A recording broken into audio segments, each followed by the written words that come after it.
Kita merujuk kepada kondisi kita hari ini, Bapak Ibu. Indonesia itu masuk dalam kategori peringkat kedua di seluruh dunia ini terbanyak main judi online. Itu Indonesia.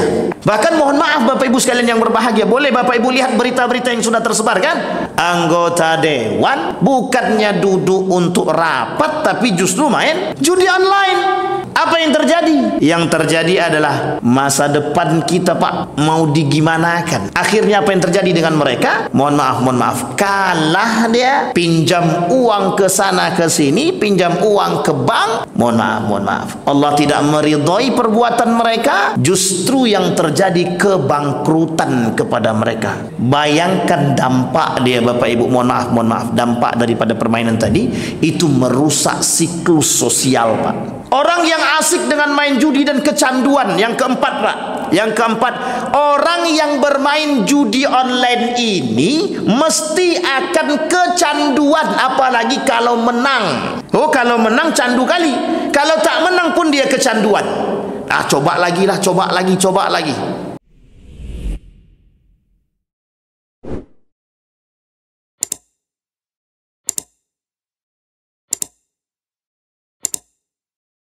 Baik Bapak Ibu sekalian yang berbahagia, di malam hari ini kita akan coba mengkaji dua hal. Yang pertama, kita akan coba mengkaji judi online, dampak daripada perbuatan judi online dan bagaimana hukum judi online tersebut. Itu yang pertama.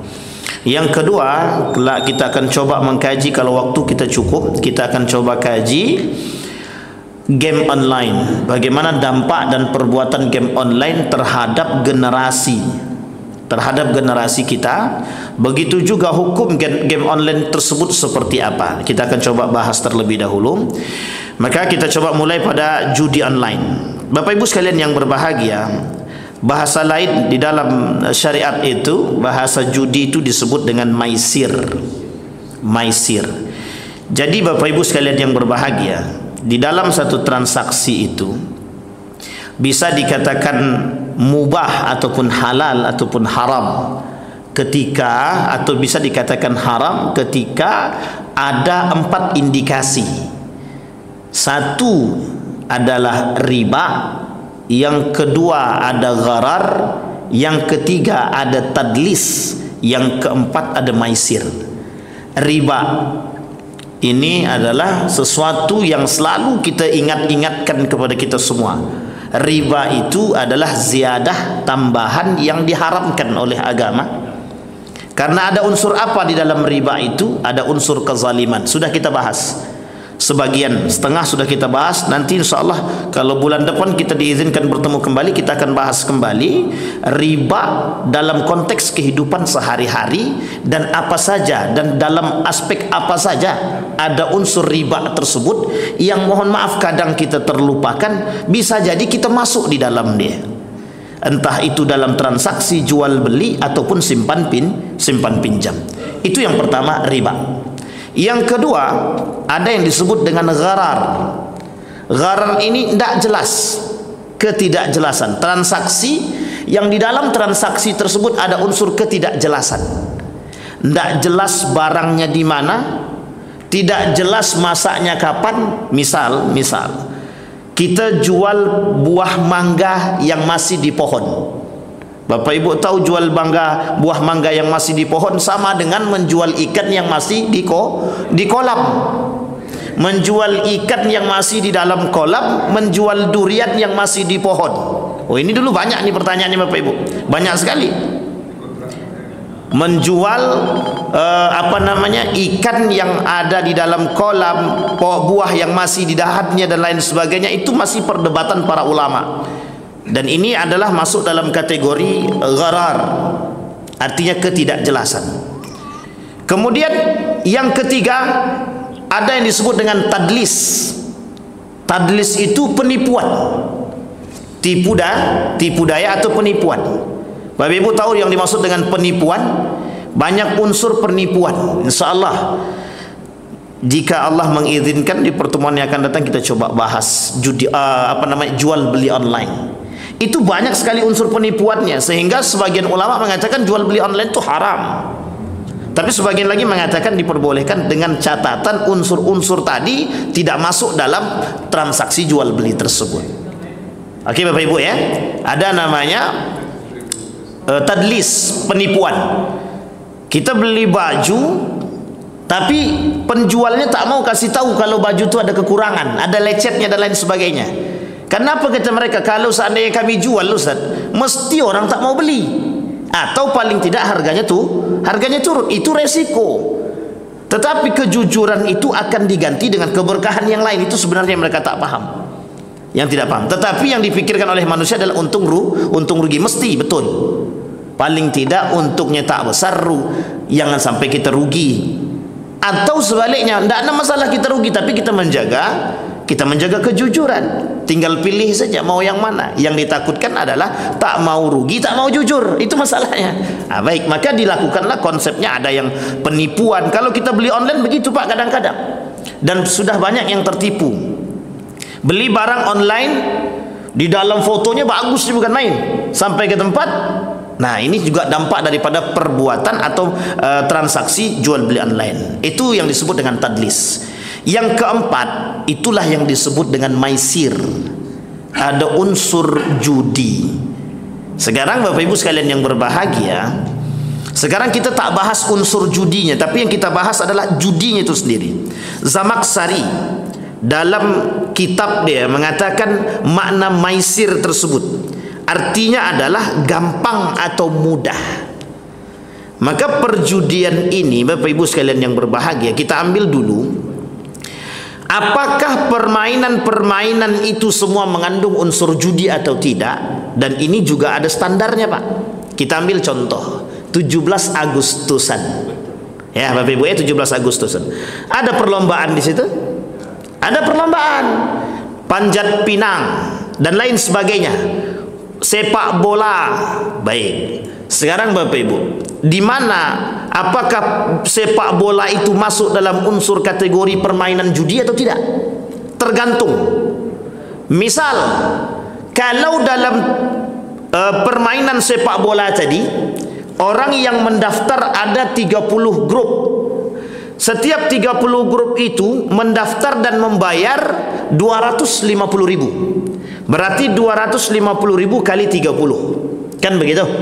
Nah, dari 250.000 tadi dikali 30 grup tadi, dari situlah kemudian digunakan untuk membayar hadiah dan piala. Baik piala, baik medali dan lain sebagainya. Bapak Ibu sekalian yang berbahagia, kalau ini yang kita lakukan dalam setiap apapun itu transaksinya, apapun itu permainannya, itulah yang disebut dengan judi. Karena kita memperebutkan sesuatu yang memang kita kumpulkan sama-sama. Kita semua yang ada di dalam ruangan ini, dalam masjid ini, kita ngumpul uang 50-50. Kemudian kita main. Entah itu main congkak, main batu, main apa terserah. Entah itu main batu domino, main catur dan lain sebagainya. Yang kalah, yang nggak dapat, yang menang ambil. Maka ini disebut dengan judi. Tapi kalau cuma sekedar mohon maaf, ada orang yang memberikan hadiah. Misal saya keluarkan uang 30 juta untuk hadiah lomba sepak bola atau lomba poli, silahkan, tak ada masalah. Semua mendaftar dan bermain dan bersaing.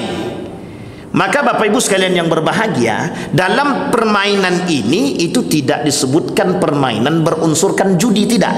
Kenapa? Karena hadiahnya itu tidak diambil atau tidak diperebutkan dari duit daripada masing-masing grup. Nah, yang disebut dengan judi tadi adalah memperebutkan barang-barang yang ada di sekeliling kita dan kita pemain.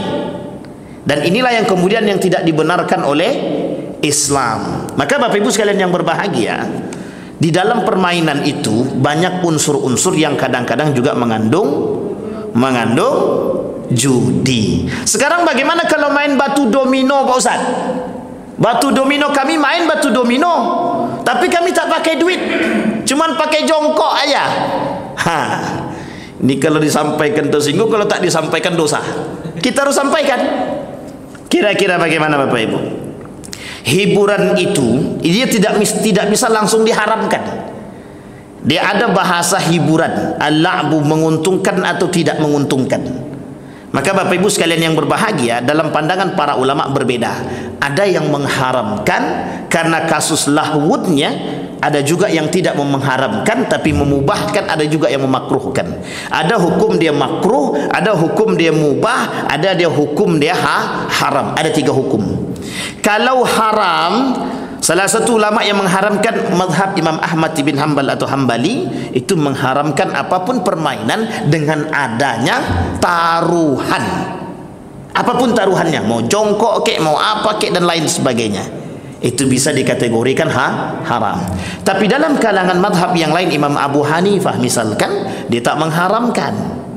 Imam Abu Hanifah tak main jongkok, artinya permainan ada unsur hiburan, yang unsur hiburan ini tidak mengeluarkan uang yang bisa merugikan orang lain, tak masuk dalam kategori judi, maka dikatakan mubah. Tapi yang lain mengatakan hukum permainan itu makruh. Artinya kalau makruh apa Ustaz? Ya, kalau makruh ditinggalkan berpahala, kalau dilakukan tak berdosa. Kalau dilakukan tak berdosa, tapi kalau ditinggalkan alangkah lebih baik dia.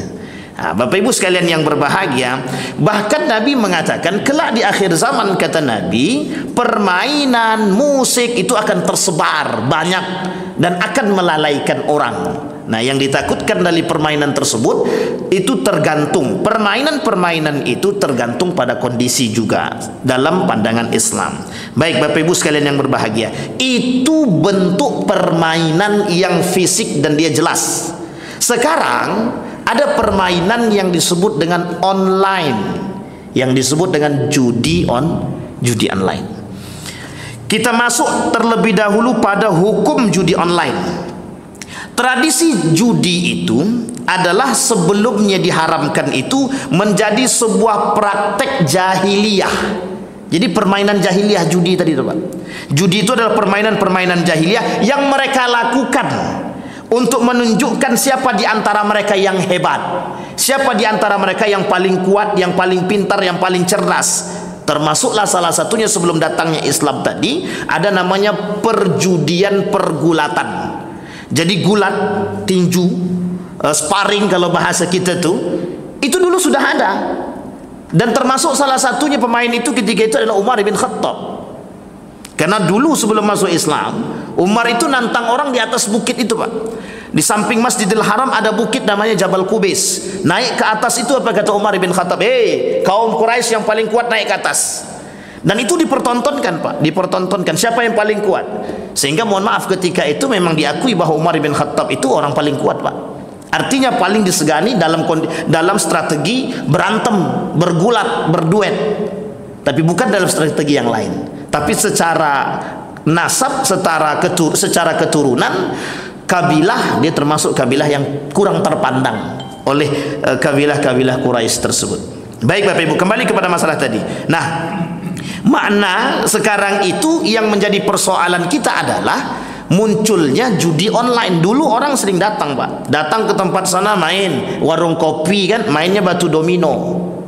Awalnya cuman jongkok aja, awalnya cuman jewer-jewer aja, kemudian berawal dengan uang 100 rupiah, 200 rupiah, 1.000, 2.000, 3.000 dan lain sebagainya, sampai dan itu hari ini menjadi menjamur-jamur, Pak, judi tersebut.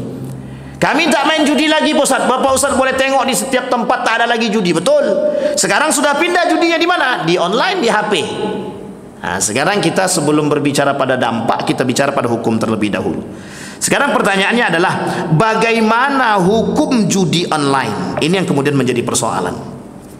Judi online dalam salah satu pandangan para ulama, misalkan kita ambil dalam mazhabnya Imam Asy-Syafi'i. Imam Asy-Syafi'i mengharamkan apapun bentuk perjudian.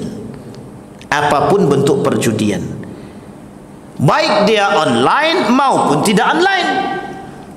Merujuk kepada dalil dia, yas'alunaka 'anil khamri wal maisir. Kan dah jelas tuh, Pak. Yas'alunaka 'anil khamri wal maisir.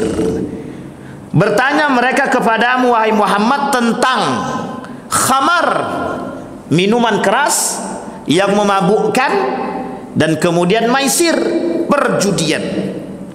Qul fihima ismun kabir. Di dalam kedua itu, kata Allah, katakan kepada mereka, wahai Muhammad, di dalam dua tersebut ada dosa besar.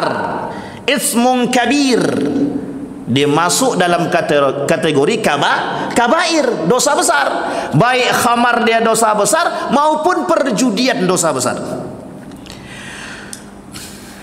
Wa manafi'u linnas, kadang-kadang memang ada manfaat bagi manusia, tapi dosa besar. Wa ithmuhuma akbaru min naf'ihima, tapi dosa dari kedua tersebut itu jauh lebih berbahaya daripada manfaatnya.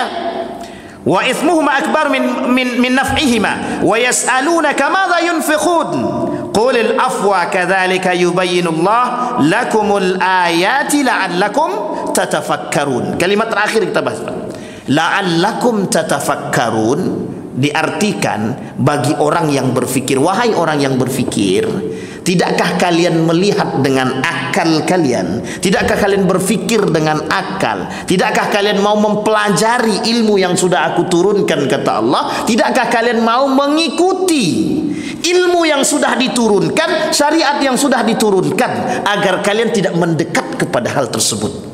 Salah satu diantaranya adalah judi. Sampai di sini paham ya Bapak Ibu ya? Judi online. Judi online itu Bapak Ibu berbahaya, lebih berbahaya daripada judi yang jelas. Banyak dampaknya Bapak Ibu, nanti kita lihat. Itu yang pertama. Sekarang bagaimana pandangan para ulama-ulama yang lain terkait judi? Semua ulama, jumhur ulama sepakat tentang bahwa judi ini haram, tidak ada makruh. Tidak ada yang makruh, tidak ada yang mubah. Artinya judi apa Bapak Ibu? Haram. Keharamannya jelas tertulis di dalam Al-Quran. Hanya saja ada yang mengatakan ini bukan masuk dalam kategori dosa besar, tapi jumhur ulama mengatakan semuanya itu masuk dalam kategori dosa besar. Sekarang bagaimana dengan pemahaman online-nya? Justru itu lebih diharamkan. Kenapa? Karena transaksi aksesnya lebih mudah didapat. Kalau dulu orang susah mencari tempat judi itu Pak, harus pergi ke sana, jauh tempatnya kadang-kadang. Mungkin entah ke pasar bawah, entah kemana untuk pergi main judi. Dan mainnya pun endap-endap itu, diam-diam dia pergi. Nah sekarang tak lagi, tak perlu. Bapak Ibu boleh lihat sekarang ini yang main judi online itu bukan sedikit lagi, sudah banyak Pak yang main judi online itu. Baik, sekarang kita lihat hukum sudah. Sekarang apa dampak daripada perbuatan atau mohon maaf, apa dampak daripada judi online? Baik Bapak Ibu ya, judi online itu dampaknya yang pertama, dampaknya besar. Yang pertama, judi online membuat manusia lupa dengan Allah. Artinya apa? Kedurhakaan mereka terhadap Allah. Kenapa? Karena mereka menentang Allah. Ketika diharamkan oleh Allah judi, mereka melakukan. Artinya mereka sudah tidak taat kepada Allah. Mereka tak patuh lagi kepada Allah. Mereka sudah tidak mau patuh kepada Allah. Innamal khamru wal maisir wal ansab wal azlam rijsun min amalis syaitan. Allah sebut di dalam Al-Quran. Lengkap Allah katakan rijsun min amalis syaitan. Yang kedua apa? Bahwa perjudian itu adalah permainan dan taktik syaitan. Tidak bisa itu Pak, sudah tidak bisa dikompromi oleh agama, tidak bisa dikompromi. Semua itu masuk dalam kategori perbuatan syaitan. Fajtanibur rijsa minal awthan, maka jauhilah olehmu berhala-berhala yang najis itu. Yang ketiga, perjudian itu dianggap berhala yang najis. Kenapa begitu? Mereka memperebutkan, Pak, memperebutkan sesuatu. Nih, barang nih. Artinya apa? Tujuannya jelas, harapan dia jelas. Artinya apa? Mereka berebut untuk mendapatkan itu. Artinya mereka berkelahi, berlomba untuk mendapatkan sesuatu yang haram. Dan barang haram itu di dalam agama itu disebut dengan barang najis. Disebut dengan barang najis yang haram. Dan ini Bapak Ibu, itu yang ketiga. Kita merujuk kepada kondisi kita hari ini Bapak Ibu. Indonesia itu masuk dalam kategori peringkat kedua.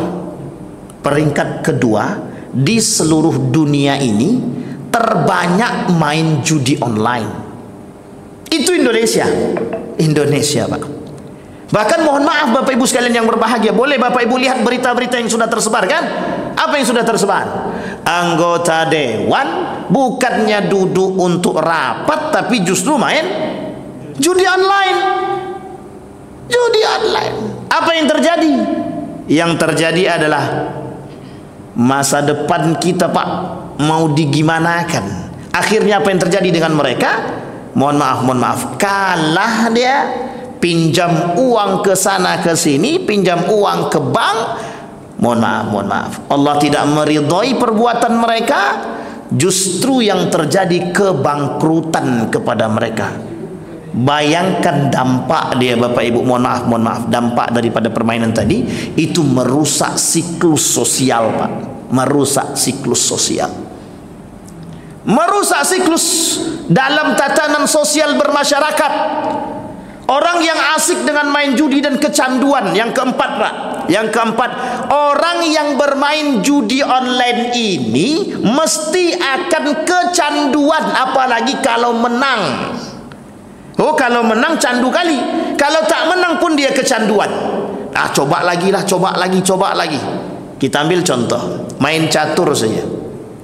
Yang hobi main catur, main catur.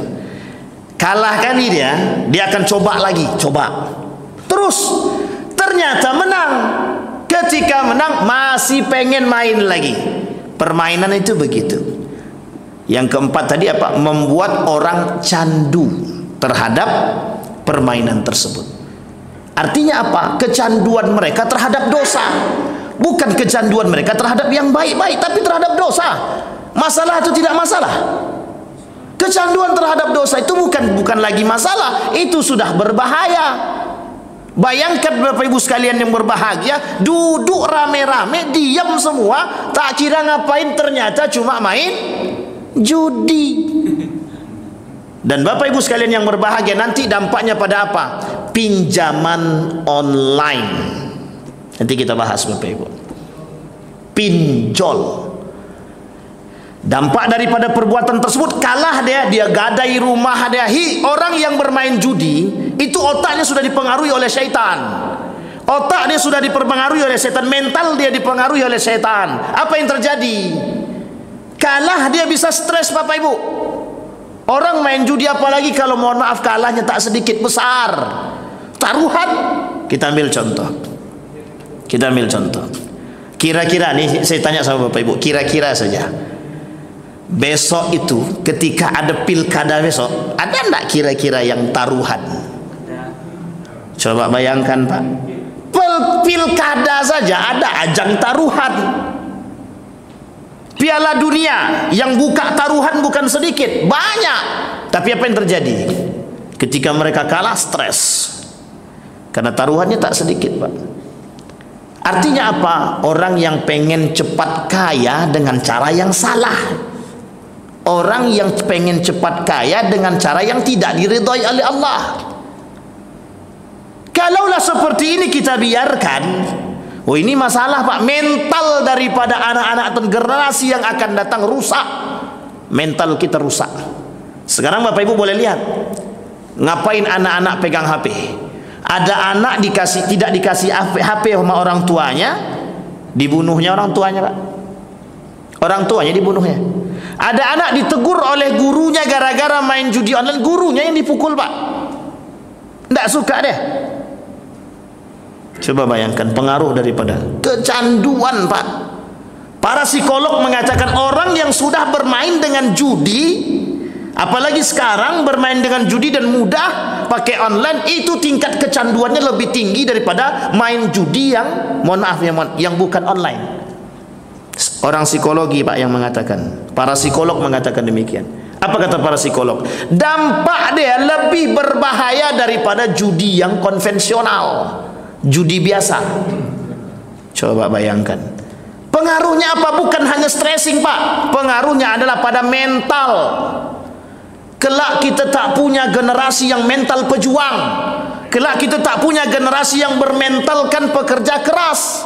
Tapi rata-rata nanti kita, generasi kita, karena mereka biasa main judi online, biasa main judi, kita punya mental-mental generasi yang mentalnya mental penjudi. Jangan tersinggung. Habis ini kita pulang ke rumah Bapak Ibu, kita cek betul tidak anak-anak kita ada yang main atau tidak. Kita berharap tidak ada yang main, tapi kalau ada yang main, mohon cepat-cepat diatasi Pak, karena itu sangat berbahaya, sangat berbahaya. Ketika mereka kalah dalam judi, mereka akan cari pinjaman Pak. Mereka akan minta ke orang tuanya duit. Kalau orang tua tidak kasih duit, orang tua dia tak kasih uang, maka dia akan cari pinjaman dengan cara yang lain Pak.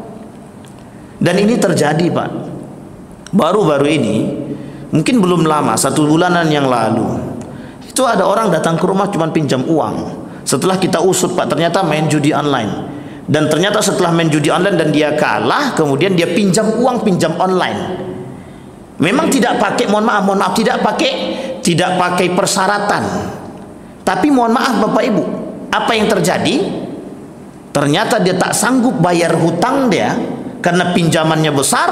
Dan mohon maaf, dampak daripada perbuatan dia pinjaman online tadi, dia tak bisa bayar, disebarkanlah foto dia, dimatikan karakter dia, mental dia, foto dia dibuat tidak pakai baju, telanjang Pak. Mohon maaf, itu editing, meskipun editan, tapi kalau disampaikan kemanapun itu mematikan karakter orang.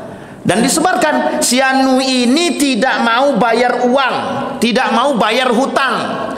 Wahai manusia yang ada di muka bumi ini, kalau lihat orang seperti ini, tolong kasih tahu kami. Kira-kira mental kita kena nggak Pak? Coba bayangkan, ketika kita disebarluaskan begitu.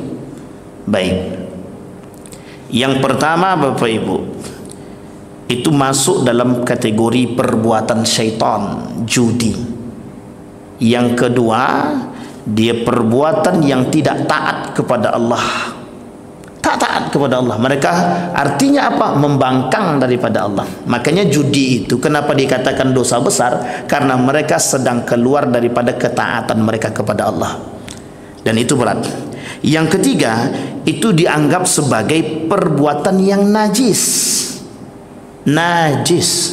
Jadi judi itu karena haram, dan perbuatan yang haram itu sebagian ulama mengatakan masuk dalam kategori perbuatan najis. Warrujza fahjur, dan perbuatan dosa tinggalkanlah apapun bentuk dosa dia. Baik. Kemudian Bapak Ibu sekalian yang berbahagia, inna ibadi laisa laka alaihim sultanun illa man ittaba'aka minal ghawin. Sesungguhnya hamba-hambaku tidak ada kekuasaan bagimu terhadap mereka kecuali orang-orang yang mengikuti kamu, yaitu orang-orang yang sesat. Yang kelima, termasuk kategori pelaku perbuatan sesat. Dianggap orang yang bermain judi ini sedang tersesat, sedang tersesat. Baik Bapak Ibu, sekarang psikologi, secara psikologi sudah saya sampaikan, secara agama sudah saya sampaikan. Sekarang bagaimana dampak dia pada keluarga? Kita lihat dampak pada keluarga Bapak Ibu. Seorang yang pemain judi itu mesti emosional. Rumah tangga dia tidak akan pernah diberkahi oleh Allah, tidak akan pernah. Pemain judi, rumah tangga dia tidak akan pernah diberkahi oleh Allah. Jadi hati-hati dengan judi, apapun itu. Berarti kami harus menghindari dia, wajib, bukan harus Pak, wajib. Fahjur, kata Allah itu tinggalkan apapun bentuk perjudiannya, sekalipun mohon maaf sabung ayam sekalipun. Ini menjadi sebuah tradisi, Pak. Sabung ayam menjadi sebuah tradisi. Yang pertama, mereka telah menyakiti makhluk Allah, ayam. Kemudian mereka berdosa. Yang kedua, mereka jadikan perjudian. Dua-dua, Pak. Yang ketiga, mesti mereka lalai dengan waktu sholat mereka. Bahkan mungkin mereka tak sholat. Berapa banyak dosa yang mereka buat. Oke Bapak Ibu, bisa dipahami ya Bapak Ibu ya. Baik, kalau kita merujuk kepada kasus anggota dewan itu Bapak Ibu, kenapa banyak yang stres? Karena mereka, mohon maaf, banyak aset mereka itu yang mereka gunakan, mereka jual untuk mendapatkan uang, dan uang tadi mereka gunakan untuk main judi, dan judi itu ternyata mereka kalah. Bapak Ibu, ada yang tersembunyi di balik perjudian itu Bapak Ibu. Kalau perjudiannya skala besar, itu tidak mungkin mudah menang, itu tidak mungkin Bapak Ibu. Kenapa? Karena perjudian itu juga bagian daripada penipuan. Kalau Bapak Ibu tak percaya, boleh datang. Datang kemana? Kasino-kasino. Dulu terbesar ada di Batam. Nah, kasino-kasino itu banyak di Batam dulu Pak. Di Pekanbaru ada Pak? Ada juga? Di mana Pak? Masya Allah, itu kita tuntut Pak. Nanti kita mintakan kepada gubernur yang baru, siapapun itu, tutup. Apapun bentuk kasinonya, tutup. Kalau berani. Kan gitu Pak. Baik, kasino. Bapak boleh lihat permainan-permainan itu, yang permainan-permainan itu semuanya ada unsur penipuan. Permainan skala besar, perjudian yang skala besar itu tidak mungkin mudah begitu saja kita menang Pak, tidak mungkin. Baik itu remi, baik itu apapun permainannya, tidak mungkin kita mudah menang Pak. Mesti ada triknya dan mesti ada penipuannya. Setelah banyak pendapatan dia, baru nanti dimenangkan 1 atau 2 orang. Kalau tidak ya sudah. Kenapa demikian? Ya nggak mungkin orang yang mengadakan tempat itu mau rugi juga Pak. Tidak mungkin. Sangat tidak mungkin sekali. Jadi berapa banyak unsur penipuan yang mereka lakukan. Tetapi mengapa kok masih banyak yang datang ke sana? Disinilah yang disebut dengan jahiliyah. Berarti orang yang main judi itu jahiliyah Ustaz? Iya. Artinya apa? Mereka mengikuti tradisi jahiliyah tapi terlambat. Jahiliyah itu dulu, zaman dulu sebelum Islam datang. Berarti seharusnya ketika Islam sudah datang, mereka tak bermain lagi dengan tradisi jahiliyah. Tapi kok mereka masih bermain Pak Ustaz? Berarti mereka penganut ajaran tradisi jahiliyah yang terlambat. Nah, coba Bapak Ibu bayangkan. Baik. Nah Bapak Ibu sekalian yang berbahagia, ini poin penting bagi kita untuk memahami. Nah sekarang apa yang harus kita lakukan terhadap orang-orang yang bermain dengan judi online ataupun judi konvensional? Yang pertama, kalau dia adalah dari keluarga kita, maka apapun caranya jangan sampai dia bermain. Jangan kasih HP, ajak dia untuk, mohon maaf, mungkin bisa ke masjid, ikut sholat, berikan dia aktivitas-aktivitas yang bermanfaat. Entah itu masukkan dia kursus dan lain sebagainya. Karena kadang-kadang Bapak Ibu, orang tua yang memfasilitasi. Dan mohon maaf, kadang-kadang orang tua tidak tegas Pak. Main apa tuh nak? Main biasa Bu, main biasa-biasa aja. Tapi orang tuanya tak tengok dulu, betulkah dia main biasa-biasa saja? Bisa jadi dia bohong. Ternyata setelah dicek dia main judi. Bayangkan Pak, bagi seorang suami yang baru menikah, kecanduan main judi online, anak istri dia tidak dikasih makan, duitnya habis terus karena kalah. Dan kalaupun dia menang, apa yang dia kasih kepada anak istri dia? Yang dia kasih kepada anak istri dia adalah makanan-makanan yang haram. Adna yustajabalah, kata Nabi. Orang yang memakan makanan haram, mat'amuhu haram, malbasuhu haram, yang dimakan dia haram, yang diberikan dia haram, yang dipakai dia haram, anna yustajabalah, doa dia tak akan pernah dipanjatkan dan dikabulkan oleh Allah, tidak akan. Rumah tangga tidak akan pernah berkah, mesti ada yang hilang. Apa yang hilang? Paling tidak yang hilang dalam rumah tangga mereka keberkahan. Malaikat pun tak mau masuk. Jangankan malaikat, setan aja mikir masuk, apalagi malaikat, Pak. Bayangkan. Nah, ini penting, Pak, untuk diingatkan anak-anak kita, Pak, karena memang perkembangan teknologi hari ini, perkembangan teknologi ini harus bisa kita hadapi dengan bijaksana. Kalau kita tidak bijaksana, kita yang ikut terjerumus. Mohon maaf Bapak Ibu, dengan teknologi ini kita bisa mengakses apapun, termasuk menyebarkan aib orang lain pun kita bisa. Bahkan mohon maaf, mengakses, melakukan fitnah terhadap orang lain pun juga bisa. Baik Bapak Ibu sekalian yang berbahagia, itu pada poin judi online. Saya nak masuk pada game online sudah berbunyi pula. Masih panjang kan Bang? InsyaAllah. Baik, kita permukaan saja Bapak Ibu, kita buka sedikit. Sekarang pertanyaannya adalah Bapak Ibu yang kedua. Tadi poin pertama kita sudah, sekarang poin kedua, game online. Bagaimana kasus game online ini Bapak Ibu? Sekarang ini apakah game online itu haram atau makruh atau mubah? Ini yang menjadi persoalan kita hari ini. Sebelum kita beranjak kepada hukum Bapak Ibu, kita masuk kepada dampak daripada game online. Dulu permainan anak-anak kita bola, Pak. Kemudian kalau perempuan main congkak. Sekarang tak ada lagi orang main congkak kan Pak.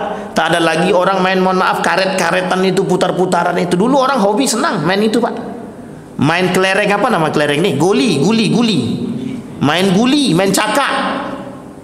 Bapak Ibu, betapa senangnya kita melihat anak-anak kita bermain, berinteraksi antara satu dengan yang lain dalam permainan tradisional. Tidak berpikir bagi mereka untuk mencari hal-hal yang negatif, itu tidak ada Pak. Mereka hanya pengen bermain, mereka cuma pengen senang. Sekarang Bapak Ibu, kita artikan dulu. Game itu di dalam bahasa Arab disebut dengan al-la'bu. Al-la'bu ini bagian daripada hiburan. Pertanyaannya adalah, hiburan seperti apa yang diperbolehkan dan hiburan seperti apa yang diharamkan? Nah sekarang nanti kita kaji itu. Sekarang pertanyaannya, dampak daripada perbuatan permainan. Bapak Ibu sekalian yang berbahagia, anak-anak yang bermain game online punya dampak negatif, begitu juga dampak positif. Dampak negatifnya yang pertama Bapak Ibu, ketika mereka bermain game online, yang pertama mereka akan terlalaikan. Itu yang pertama.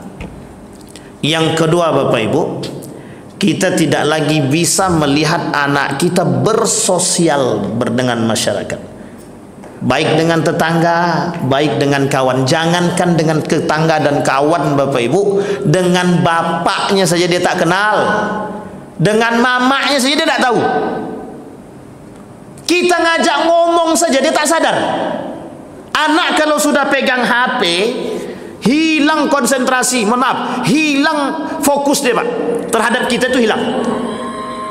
Kenapa saya katakan hilang konsentrasi terhadap kita? Dia fokus kepada apa yang dia pegang.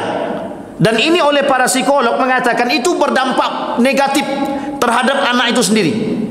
Maka Bapak Ibu sekalian yang berbahagia, anak kecil yang ketika dia lahir kemudian diajarkan main HP, mohon maaf, saya sudah banyak temukan Bapak Ibu, dan ini nyata termasuk keluarga saya. Anaknya sampai hari ini berumur 3 tahun dan 4 tahun belum bisa bicara.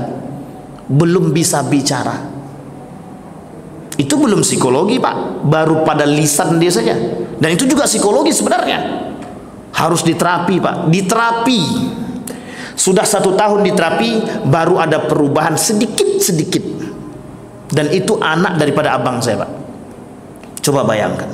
Artinya apa? Dampak HP, belum gamenya Pak, baru HP-nya. Kadang apa sih yang dilihat oleh anak di HP itu? Yang kedua Bapak Ibu, ketika anak main HP, kita lihat dulu Pak, yang ditontonnya apa? Dan itu terekam Pak, mohon maaf. Di dalam HP ini Bapak Ibu sekalian yang berbahagia, itu mudah bagi mereka untuk mengakses itu yang baik ataupun yang tidak baik. Kalau kita tidak bisa filter, kalau kita tidak bisa melakukan pemilahan, mohon maaf Pak, ini kejadian nyata Pak, kejadian nyata. Seorang anak berumur 2 tahun baru bisa bicara. Kalimat pertama yang diucapkan apa? Babi. Apa dia kata? Sudah tahu dia binatang babi Pak. Dari mana kau tahu? Di HP, kata dia. Coba bayangkan. Apa kata anak itu kepada bapaknya? Pak, bapak kok kayak babi ya, kata dia. Satu sisi bapaknya mau tertawa, tapi satu sisi pasti emosi, Pak. Kenapa emosi? Karena dampak daripada apa yang dia pegang, Pak. Bapak ibu sekalian yang berbahagia, itu belum masuk pada gamenya, Pak. Baru masuk pada dampak main HP bagi anak kecil. Artinya apa? Interaksi dia dengan kita berkurang. Kalau zaman dulu, mohon maaf Pak, mohon maaf, mencari anak yang susah bicara tuh sulit, Pak, sulit. Mencari anak yang susah jalan tuh sulit. Kenapa? Karena mereka, mohon maaf, anak-anak zaman dulu ndak ada HP, Pak. Apalagi zaman bapak-bapak waktu dulu kecil. Kecil saja manjatnya pohon, itu masih kecil, Pak. Kalau sekarang jangankan pohon, Pak, manjat kasur aja susah. Coba bayangkan oleh Bapak Ibu. Artinya apa? Berdampaknya besar. Baik Bapak Ibu sekalian yang berbahagia, kita stop di sini insyaallah. Di pertemuan yang akan datang, di bulan yang akan datang, dengan izin Allah, kalau kita ketemu lagi, kita akan sampaikan kembali kasus game online, game online, kemudian pinjaman online, sampai nanti sesuatu yang berkaitan dengan hal-hal yang ribawi, insyaallah. Mudah-mudahan bermanfaat bagi kita semua, mudah-mudahan bisa dijadikan panutan bagi kita, mudah-mudahan bisa menjadi standar bagi kita untuk melihat kebaikan dalam setiap permainan-permainan tersebut. Terkhusus kita bisa memfilter buat anak-anak kita agar bisa mengakses sesuatu yang bermanfaat dan positif. Mudah-mudahan bermanfaat. Fa'tabiru ya ulil absar la'allakum tuflihun. Assalamualaikum warahmatullahi wabarakatuh.